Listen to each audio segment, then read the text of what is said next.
And we are back in the way. You can see how cold it is. Look, Merry Christmas! Hi guys, welcome to day 6 of Vlogmas. I am going to be honest with you, because obviously this is Vlogmas, you see the ins and outs of every single day. It's not just about the highlights. This ain't Instagram. But I did not wake up, nor am I feeling too great physically today. Like, I woke up, I came into consciousness, and there were certain feelings in my stomach area where I was like, I think Mother Nature has arrived. And I was indeed correct. And I was like, I have no strength to do anything today, which is bad timing because I have an interview tomorrow. Yes, I do. And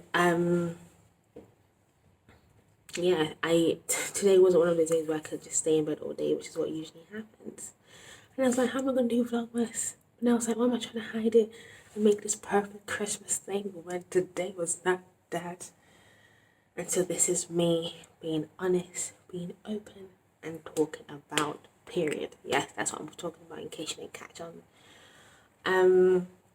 Really and truly, we are in 2020, stepping into 2021. It's about damn time we started normalizing this topic. I remember, I wouldn't say I'm like obsessed with period, but all things, you know, period and personal hygiene for females and stuff like that, it's a very important topic for me, obviously because I go through it myself, but also because it was a very long time ago when I was young that I read an article. It was about young girls in, I can't remember what country it was, but I know it was in Africa. Young girls who they wouldn't know what period was. They'd go to school, it'd happen, and they'd be freaking out. They didn't even have pads or anything to use. They would use leaves. And it really broke my heart because I was like, this is such a thing that I have. Like, I have all the necessities that I need, and they're over there completely clueless about what's going on. And then as I grew up and some more years passed, I came across this video from America that revealed to me that it wasn't just something that happened in the third world countries, we call them. It was a video that was talking about period poverty in America. And there were girls who were saying they couldn't go to school for a whole week every month out because they didn't have the funds to buy what they needed. And I say sad. Like, not only do I have to buy pads or whatever, I have to, and I say whatever because some people use tampons or, you know, whatever you use. I have to buy that, and I have to buy medicine because it causes me pain. And just thinking about if I didn't have that £5 to £10 a month to buy those necessities, bruv, I don't know if I could handle that. And it's so sad that A, people go through that, and B, it's a topic that we find taboo. We need to break this barrier and normalize talking about period. A, because there's poverty concern in that area, and whether it's food poverty or period poverty, as a world, as a human race, I feel like we should focus on getting rid of all sorts of poverty and just be there for one another. B, it's natural.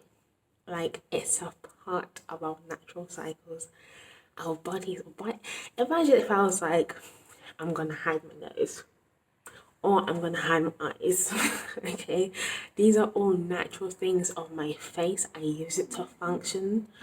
And period is as natural as that, as the rest of my body.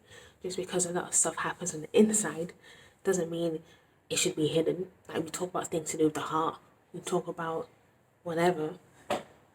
Why not period too? And I think I had a C, but I can't remember what the C is.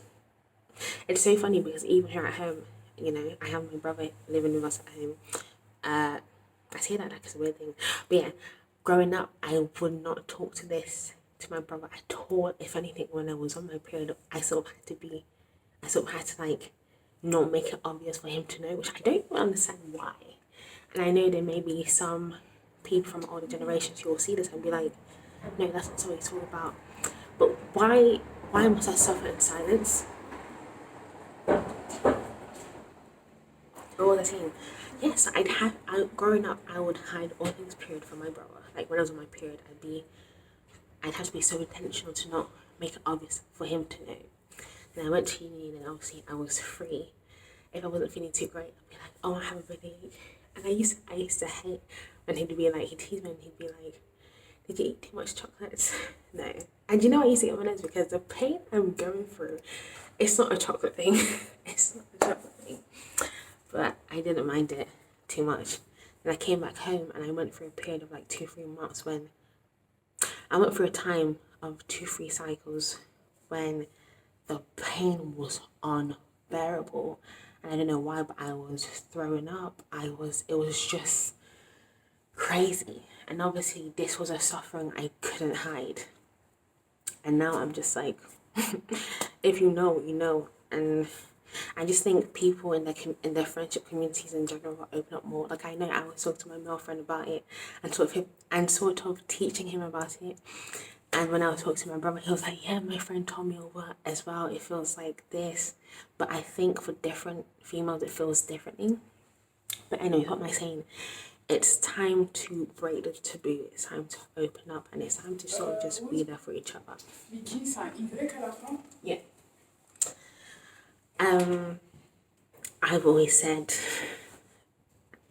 now there are organizations that I'm aware of that, you know, tackle period poverty, or there are campaigns going on.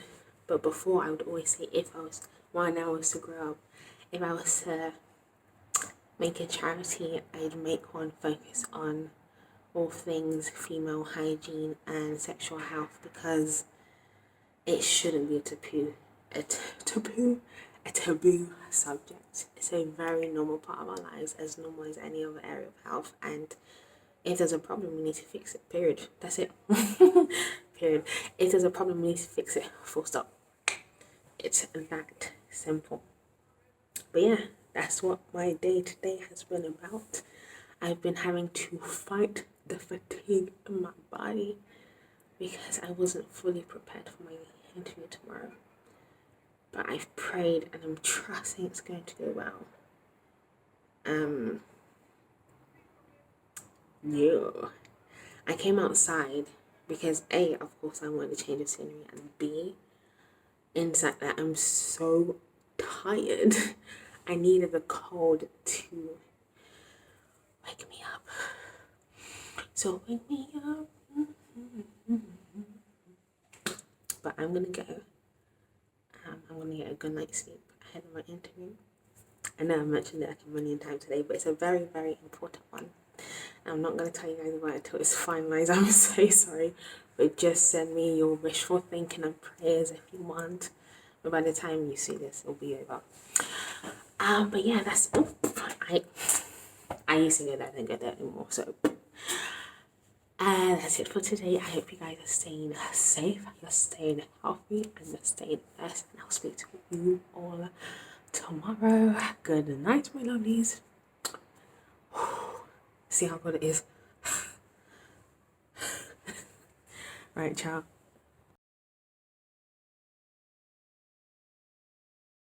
And while he was never there,